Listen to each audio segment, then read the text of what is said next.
5ই June actually হচ্ছে যেটি করা হয়েছিল যে মহামান্য হাইকোর্ট থেকে আসলে আমাদের যে রায়টি ছিল 18 সালের যে পরিপত্রটি ছিল সেটিকে কিন্তু বাতিল করা হয়।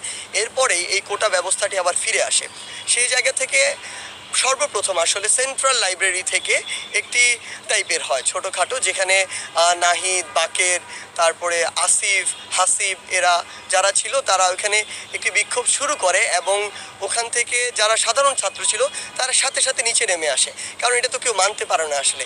সেই জায়গায় সেদিন সন্ধ্যার পরে সেখানে একটি ছোট্ট বিক্ষোভ হয় এবং এরপরেই আসলে আমরা সায়েন্স লাইব্রেরিতে যারা ছিলাম আমরা অনেকে ওইখানে গিয়ে অংশগ্রহণ করি।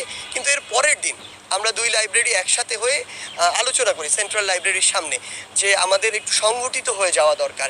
সেই জায়গা থেকে যেহেতু এটি পুরো বাংলাদেশের মানুষের প্রাণের দাবি ছিল বা তরুণ প্রজন্মের সকলের প্রাণের দাবি ছিল, জায়গাটা নিয়ে আসলে সামনের দিকে আগানোর চিন্তা করি এবং আমরা যখন কথা বলি বিশ্ববিদ্যালয়ের স্টুডেন্টদের সাথে